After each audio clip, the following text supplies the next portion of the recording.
जितेंद्र के पास हम वापस जाएंगे और जानकारी उनसे लेंगे, लेकिन इस बीच मुनीश पांडे भी हमारे साथ जुड़ गए, हमारे सहयोगी। मुनीश, आपके पास और क्या जानकारी इससे जुड़ी, बड़ा फैसला गृह मंत्रालय की तरफ से? देखिए, 5 दिनों के अंदर जब से सरकार ने ताबड़तोड़ कार्रवाई शुरू की पॉपुलर फ्रंट ऑफ इंडिया में, जिसमें कि 106 से ज्यादा लोग पहले दिन गिरफ्तार किए गए थे, कल 170 से ज्यादा लोग हिरासत में ले गए, पूरे देश में कार्रवाई हुई। उसके बाद में सरकार ने एक राजपत्र यानी कि गैजेट निकालकर उन्होंने पीएफआई यानी कि पॉपुलर फ्रंट ऑफ इंडिया और पॉपुलर फ्रंट ऑफ इंडिया के साथ साथ जो उनके सहयोगी ऑर्गेनाइजेशन थे, चाहे उसकी बात करें रिहैब फाउंडेशन ऑफ इंडिया,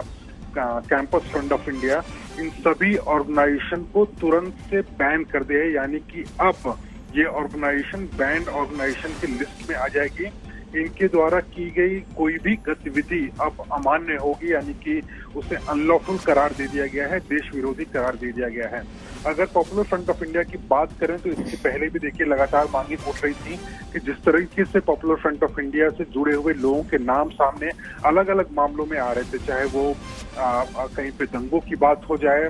चाहे दंगे कराने की बात हो जाए, हिजाब को लेकर जिस तरीके से बात हो रही थी, उसके अलावा कुछ हाल फिलहाल में वीडियो आए थे। सबसे जो बड़ी बात थी सरकार के लिए वो यह था कि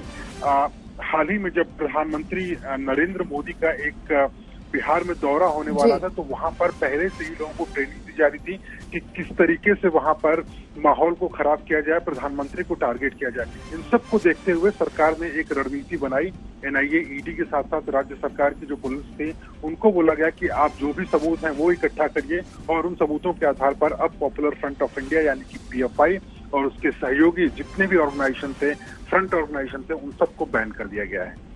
जी मुनीश, आप बने रहिए हमारे साथ। जितेंद्र बहादुर सिंह हमारे साथ जुड़ गए हैं। जितेंद्र, आपके पास और क्या जानकारी? कल ही हम इस खबर पर चर्चा कर रहे थे और मैंने आपसे सवाल पूछा था कि बहुत मुमकिन है कि जल्द कोई बड़ा फैसला लिया जा सकता है, कोई कड़ा फैसला लिया जा सकता है, और अब हमारे सामने है कि अब 5 साल का प्रतिबंध लगा दिया गया है। बिल्कुल मलिका, आज तक ने सबसे पहले ये बताया था कि पॉपुलर फ्रंट ऑफ इंडिया को बैन करने की तैयारी केंद्रीय गृह मंत्रालय की तरफ से किया जा रहा है और आज वही हुआ। केंद्रीय गृह मंत्रालय ने पॉपुलर फ्रंट ऑफ इंडिया पर 5 साल का प्रतिबंध लगाया है। और आपको बताते हैं कि ये ऐसे ही नहीं हुआ है, क्योंकि पिछले कुछ दिनों में आपने देखा कि 22 सितंबर को जिस तरीके से एनआईए, ईडी और राज्यों की पुलिस की तरफ से ताबड़तोड़ छापेमारी की गई पॉपुलर फ्रंट ऑफ इंडिया के जो रिंग लीडर्स हैं, और उनमें से 106 लोगों को गिरफ्तार किया गया। सबसे बड़ी बात यह है कि ये ऑपरेशन 15 राज्यों में किया गया और एजेंसियों के पास तमाम सबूत पॉपुलर फ्रंट ऑफ इंडिया के खिलाफ इकट्ठा किए गए। इसके साथ ही आपने 27 सितंबर को भी देखा कि राज्यों की पुलिस, जो राज्यों की जांच एजेंसीज हैं, वो सेंट्रल एजेंसीज के इनपुट के आधार पर उन्होंने छापेमारी किया और उसमें भी करीब 250 के आसपास लोगों को गिरफ्तार किया गया या फिर उनको हिरासत में लिया गया। तो अब कार्रवाई पॉपुलर फ्रंट ऑफ इंडिया के ऊपर गृह मंत्रालय की तरफ से किया गया है और यूं ही कार्रवाई नहीं की गई, क्योंकि पिछले कई महीनों से आपने देखा कि एनआईए ने एफआईआर भी दर्ज किया। करीब 1 दर्जन से ज्यादा एनआईए ने एफआईआर दर्ज किया, चाहे वो फुलवारी शरीफ का मामला हो पटना में, वहां पर प्रधानमंत्री की रैली थी, उसके खिलाफ किस तरीके से पीएफआई के लोग जो है वो साजिश रचने की कोशिश में जुटे हुए थे। तो वहीं दूसरी तरफ आपने देखा कि निजामाबाद जो कि कराटे टीचर, वहां पर हथियारों की ट्रेनिंग दी जा रही थी। इसके साथ ही जो अन्य राज्यों में जिसमें से प्रवीण नेचारू जो कि बीजेपी का नेता है, उसकी भी हत्या की गई, जिसमें पॉपुलर फ्रंट ऑफ इंडिया के लोगों का हाथ आया। तो ऐसे 1 दर्जन भर एफआईआर एनआईए की तरफ से दर्ज किया गया। यहाँ से जो सबूत मिले, उसके बाद जो पैन इंडिया ऑपरेशन किया गया, उनके सबूतों के आधार पर आज जो प्रतिबंध है वो लगाया गया है पॉपुलर फ्रंट ऑफ इंडिया के ऊपर। और इससे जो जुड़े हुए ऑर्गेनाइजेशंस हैं भी गृह मंत्रालय की तरफ से की गई है। बड़ा फैसला है। कई राज्य सरकारों की तरफ से भी ये कहा गया था कि पॉपुलर फ्रंट ऑफ इंडिया देश विरोधी गतिविधियों में शामिल है, विदेशों से इसको फंडिंग आती है। साथ ही उत्तर प्रदेश जैसा जो इतना बड़ा राज्य है, उन्होंने पहले ही प्रतिबंध लगाने की सिफारिश केंद्र सरकार से की थी और आज केंद्र सरकार की तरफ से ये कदम बढ़ाया गया है। तो एक बड़ी बात ये है कि एक पूरी लिस्ट और डॉजियर एनआईए, ईडी और राज्यों की पुलिस की तरफ से तैयार किया गया था और ये डॉजियर केंद्र सरकार को दिया गया था। उसके बाद ये फैसला लिया गया है। पिछले कुछ दिनों में जिस तरीके की कार्रवाई, चाहे सीए एनआरसी का मामला हो, उस दौरान भी पॉपुलर फ्रंट ऑफ इंडिया का हाथ आया था। इसके अलावा हिजाब विवाद जो था, उसमें भी पॉपुलर फ्रंट ऑफ इंडिया की तरफ से फंडिंग और लोगों को मोबिलाइज किया गया था। तो इस तरीके की जानकारियां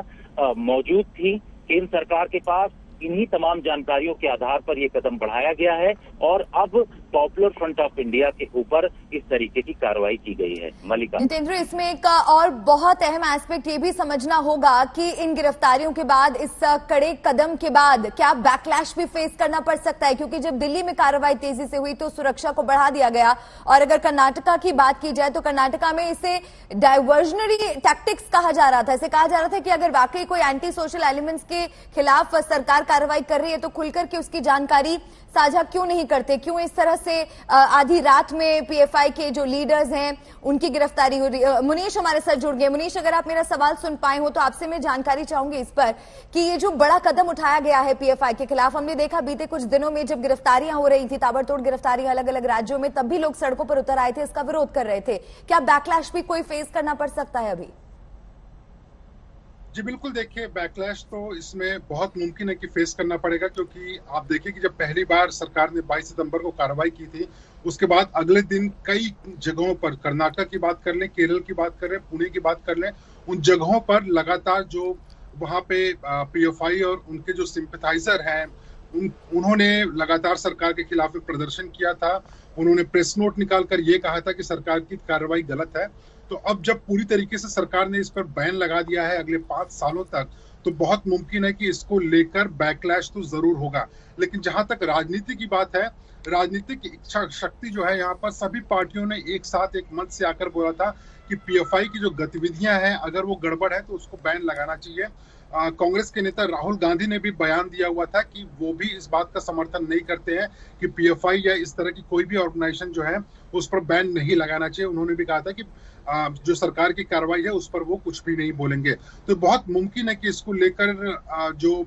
पीएफआई से जुड़े हुए लोग अभी भी अगर वो गिरफ्तार नहीं हुए हैं तो वो लोग जो हैं वो खुलकर इसके विरोध में आएंगे। लेकिन सरकार का ये कहना है कि जो उन्होंने सबूत इकट्ठा किए थे जांच के दौरान में, उन सबूतों के आधार पर बैन लगाया गया है। अगर सबूतों की बात कर लें तो देखिए 5 मामले एनआईए इसमें जांच कर रही थी साल 2013 से। उसके अलावा ईडी ने हाल ही में मामले की जांच शुरू की थी और इन 5 मामलों में एक बात जो सामने निकल कर आई थी कि देश विरोधी जो गतिविधियां हैं, चाहे वो टेरर एक्टिविटी की बात कर लीजिए, कहीं दंगों। जी मुनीश, आप बने रहिए हमारे साथ। इस बीच जो सरकार की तरफ से नोटिफिकेशन जारी किया गया है वो हम आपको दिखा रहे हैं, और देखिए ये अंग्रेजी में और हिंदी में दोनों भाषाओं में जो अधिसूचना जारी की गई है। Now therefore in exercise of the powers conferred bye sub section of section 3, इस तरह से पूरा उन्होंने डिटेल में दिया हुआ है कि क्या क्या प्रतिबंध लगाए गए हैं, क्यों इसे बैन किया जा रहा है, किस लिए प्रतिबंध लगाया गया है। सरकार की तरफ से ये आप देखिए नोटिफिकेशन जारी किया गया है। मुनीश, अगर आपके पास नोटिफिकेशन की कॉपी है तो क्या आप हमें बता सकते हैं कि नोटिफिकेशन में क्या कुछ अहम बातें हैं? जी देखिए, इस नोटिफिकेशन में सरकार ने साफ तौर पे कहा है कि किस आधार पर पीएफआई या उससे जुड़े हुए संस्थाओं को बैन किया गया है। साफ तौर पे जो गैजेट निकाला गया है, यानी कि राजपत्र जो निकाला गया है, उसमें लिखा गया है कि हाल ही में जिन मामलों की जांच की गई थी, उन मामलों की जांच के दौरान यह सामने आया कि पीएफआई जो है वो अनलॉफुल एक्टिविटीज, यानी कि जो गलत काम होते हैं उन कामों में वो कहीं ना कहीं शामिल थे। और इसी आधार पर जांच की गई एजेंसीज के द्वारा। जांच के दौरान जो सबूत इकट्ठा किए गए वो साफ तौर पे दिखा रहे थे कि ना सिर्फ पहले के मामलों में पीएफआई जो है या पीएफआई से जुड़ी जो संस्थाएं शामिल थी, बल्कि जो वो संस्थाएं थी वो आगे आने वाले समय में भी इस तरह की घटनाओं को अंजाम देना चाह रही थी। और इसी वजह से चाहे आप पीएफआई की बात कर लीजिए, rehab foundation, campus Front of India, ये सभी जो ऑर्गेनाइजेशन है उनको अगले 5 साल तक सरकार ने अपनी जो शक्तियां हैं उन शक्तियों का प्रयोग करते हुए इसे बैन कर दिया गया है। हालांकि अगर बात करें कि क्या पीएफआई इसको लेकर कोर्ट जा सकते कि नहीं जा सकते, जरूर उनके पास में विकल्प रहेगा। इस गैजेट को वो चैलेंज भी कर सकते हैं, लेकिन ज्यादातर मामलों में हमने देखा हुआ है कि जब सबूतों के आधार पर किसी ऑर्गेनाइजेशन को बैन किया जाता है तो उसमें बहुत ज्यादा सुनवाई होती नहीं है। क्यों मैं ऐसा कह रहा हूं कि सुनवाई नहीं होती है? क्योंकि देखिए, ऐसा नहीं है कि एमएचए के पास में पहली बार ये मामला आया था। कुछ समय पहले उत्तर प्रदेश के मुख्यमंत्री योगी आदित्यनाथ ने बाकायदा पत्र लिखा था एमएचए को, और उन्होंने कहा था कि उनकी राज्य सरकार की पुलिस ने जो जांच की है उस जांच में भी पॉपुलर फ्रंट ऑफ इंडिया का नाम सामने आया है, और उन्होंने खुले तौर पे कहा था कि पीएफआई को, एमएचए को बैन कर देना चाहिए। अमित शाह को पत्र लिखा गया था। इसके अलावा कई और राज्य सरकारें हैं, उन्होंने भी सामने आया था और कहा था कि पॉपुलर फ्रंट ऑफ इंडिया उनके लिए भी सरदर्द बन गया है। कहीं भी राज्य सरकार, चाहे कर्नाटक की बात कर ले, केरल की बात करें, जहां पर बीजेपी की सरकार नहीं थी, वहां पर भी किसी ने कभी खुले स्वर में पीएफआई का समर्थन नहीं किया गया था। राजनीति की वजह से जरूर इस तरह के बयान आए थे, लेकिन किसी ने इस तरह का समर्थन किया नहीं था। इन सभी मामलों की जांच के दौरान में जब एमएचए को लगा कि अब पर्याप्त सबूत आ चुके हैं, उसके बाद में अमित शाह की निगरानी में एक टीम का गठन किया गया। एनआईए और इन्फोर्समेंट डायरेक्टरेट, प्रवर्तन निदेशालय ने उन्होंने जो रिपोर्ट थी उस रिपोर्ट को सरकार के सामने किया, और इस रिपोर्ट में साफ तौर पे कहा गया कि ना सिर्फ इनको विदेशों से फंड आ रहे हैं, बल्कि ये फंड जो आ रहे हैं उसका मंशा एक है कि किसी भी तरह से देश में अशांति फैलाई जाए, और उस अशांति को फैलाने की वजह से जो सरकार की छवि धूमिल हो रही थी, जो माहौल खराब हो रहा था, उसी को मद्देनजर रखते हुए सबूतों के आधार पर पीएफआई को बैन कर दिया गया है। तो कहीं ना कहीं अगर बात करें कि क्या सरकार ने इसके पहले पूरी कार्रवाई की, तो जी बिल्कुल, सरकार ने पूरी तरह से सबूत इकट्ठा किया और सबूतों के आधार पर ये पीएफआई और पीएफआई से जुड़ी संस्थाओं पर कार्रवाई की गई है। जिस तरह के सबूत मुनीश हाथ लगे हैं जांच एजेंसियों के, क्या उससे जुड़ी भी आप कोई जानकारी दे सकते हैं? कौन कौन से राज्य हैं जहां पर सबसे ज्यादा आपको लग रहा है कि पीएफआई एक्टिव, ना सिर्फ एक्टिव था बल्कि वहां पर जो ये अनलॉफुल एक्टिविटीज की बात हो रही है, इस तरह की गतिविधियां सबसे ज्यादा तेज थी? जी देखिए, अगर बात करें कि राज्यों से, तो कर्नाटका और केरल दो ऐसे राज्य थे जहां पर पॉपुलर फ्रंट ऑफ इंडिया ना सिर्फ फल फूल रहा था, बल्कि वहां पर लगातार एक के बाद एक जो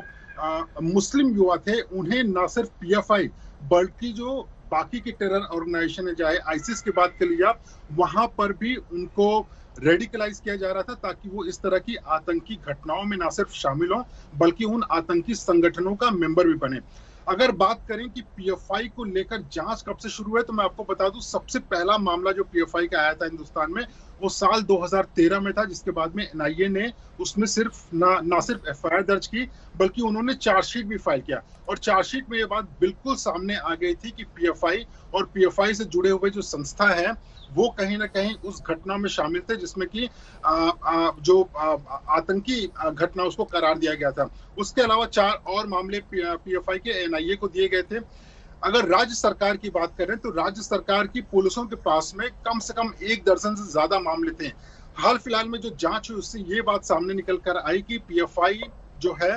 वो देश में जो मुस्लिम युवा हैं उनको कहीं ना कहीं भड़का रहा है और उनको आतंकी संगठन आईसिस या उस तरह की जो दूसरे संगठन है उसमें शामिल होने के लिए प्रेरित कर रहा है। इसके अलावा जगह जगह पर, चाहे कर्नाटक, केरल की बात कर ले या हाल ही में बिहार की बात कर ले, वहां पर बाकायदा ट्रेनिंग कैंप दिए जा रहे थे। ये आतंकी ट्रेनिंग कैंप थे जहां पर जो युवा थे उनको ट्रेनिंग दिया जा रहा था कि किस तरह से अगर कोई बड़ा राजनीतिक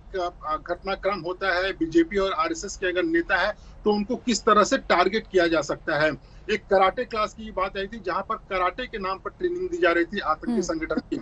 इन सभी मामलों को अगर छोड़ भी दे जहां पर ट्रेनिंग दी जा रही थी, तो जो हाल फिलहाल में बड़े मामले थे, दिल्ली में दंगे हुए थे, उसके पीछे किस संगठन का नाम आया? पॉपुलर फ्रंट ऑफ इंडिया से जुड़े हुए लोगों का।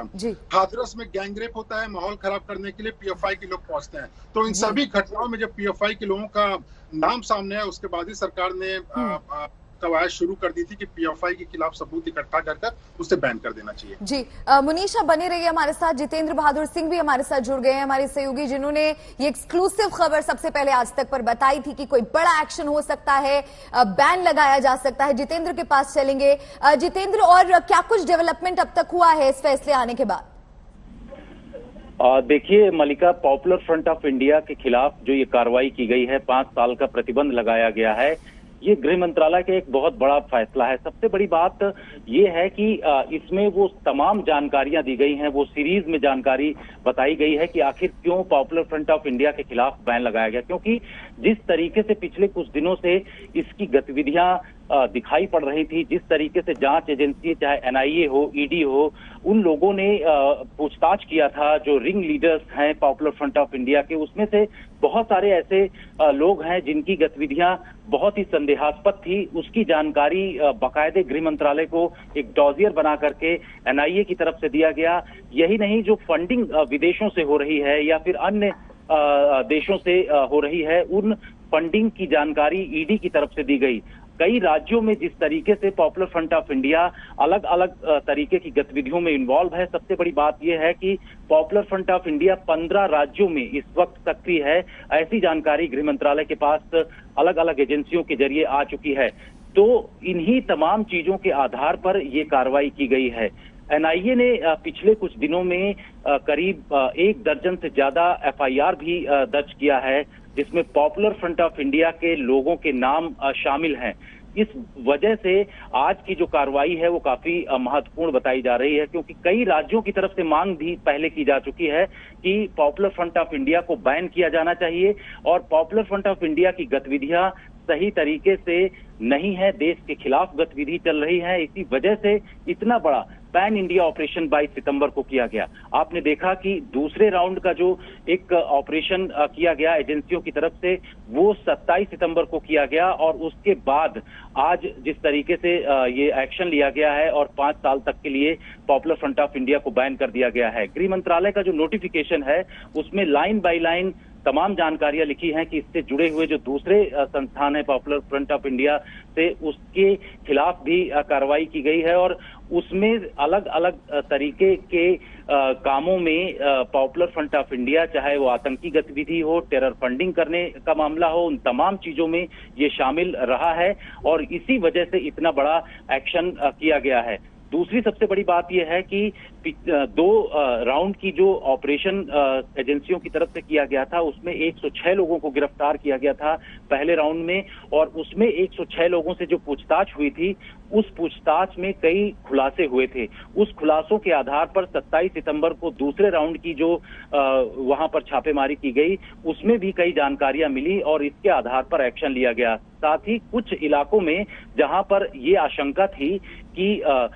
पॉपुलर फ्रंट ऑफ इंडिया से जुड़े हुए लोग जो हैं वो किसी तरीके से हंगामा कर सकते हैं, इसलिए आपने देखा कि दिल्ली के शाहीन बाग के इलाके में या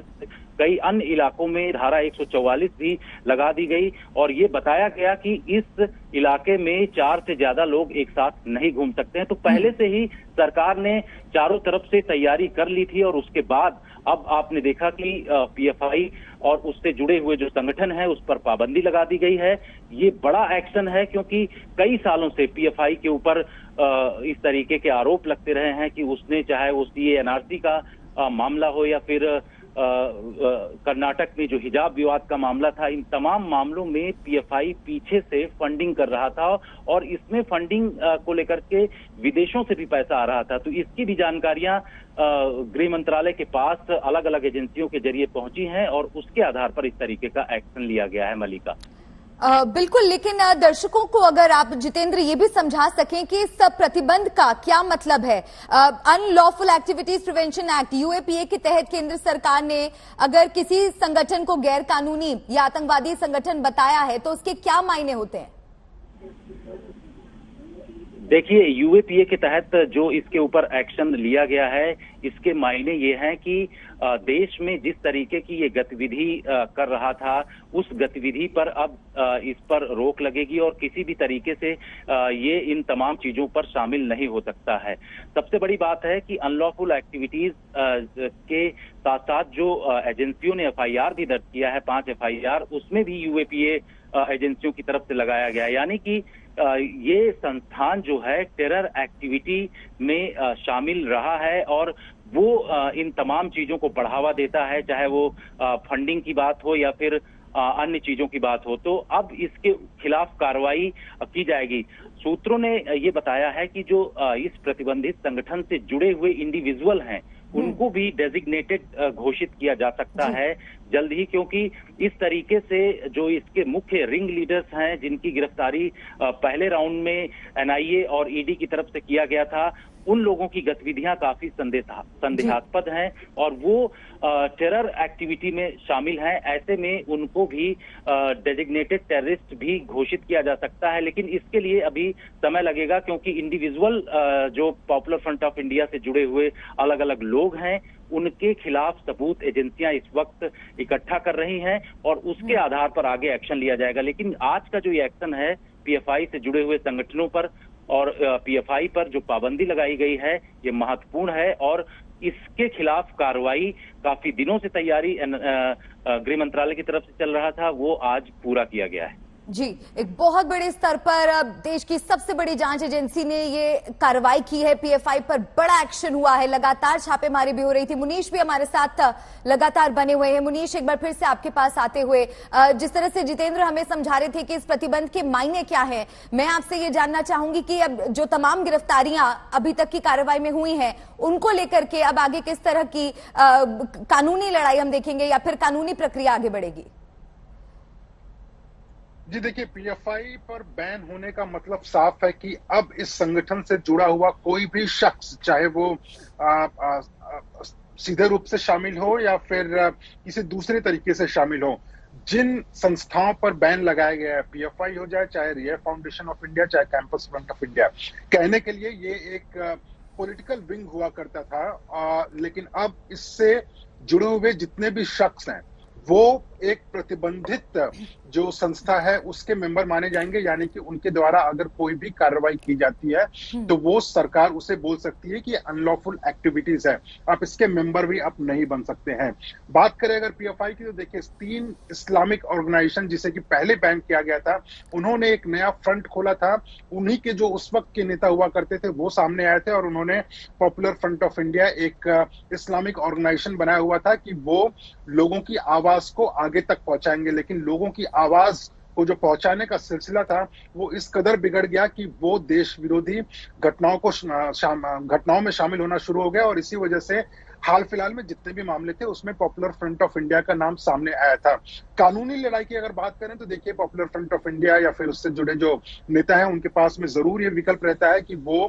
कोर्ट में जाएं और कोर्ट में जाने के बाद में जो सरकार ने बैन लगाया हुआ है उसके खिलाफ में अपील दायर कर सकते हैं। लेकिन इसके पहले भी हमने देखा हुआ है कि इस तरह की जब संस्थाओं पर बैन लगाया गया है और अगर कोर्ट में गए हुए हैं तो जैसा कि मैं पहले बता रहा था कि इस तरह की संस्थाओं पर बैन लगाने के पहले जो गृह मंत्रालय है वो पहले सबूत इकट्ठा करता है। और इसमें भी देखिए, साल 2013 से पीएफआई के ऊपर लगातार आरोप लग रहे हैं लेकिन बैन नहीं किया गया था। जब इस तरह के सबूत मिले सरकार को कि नहीं, अब पीएफआई जो है उनके खिलाफ पर्याप्त सबूत मिल चुके हैं, इस तरह के सबूत मिल चुके हैं कि देश में न सिर्फ आतंकी घटनाओं में पीएफआई का लेना देना है, बल्कि देश में लगातार माहौल बिगाड़ने की अगर कोई कोशिश कर रहा है तो वो है पीएफआई और पीएफआई से जुड़े हुए जो दूसरी संस्था है। इस तरह के जब सबूत इकट्ठा किए गए उसके बाद एनआईए, ईडी और राज्य सरकार की पुलिस के द्वारा कार्रवाई की गई थी सितंबर 22 को, जिस वक्त न सिर्फ 106 लोग गिरफ्तार हुए थे बल्कि इस तरह के सबूत भी मिले थे कि आगे आने वाले भविष्य में भी पॉपुलर फ्रंट ऑफ इंडिया के जो लोग हैं वो आतंकी घटनाओं को अंजाम दे सकते हैं। जो मुस्लिम युवा हैं उनको भड़काकर आईसिस जैसे आतंकी संगठनों में शामिल होने के लिए उनको प्रेरित कर रहे हैं। तो इस तरह के सबूत मिलने के बाद में पीएफआई को बैन किया गया है। तो त्वरित रूप से ऐसा लगता नहीं है कि इनको किसी भी तरह की कोई राहत मिलने वाली है कहीं से भी। जी, बहुत बहुत शुक्रिया आपका अभी मनीष जानकारी पहुंचाने के लिए।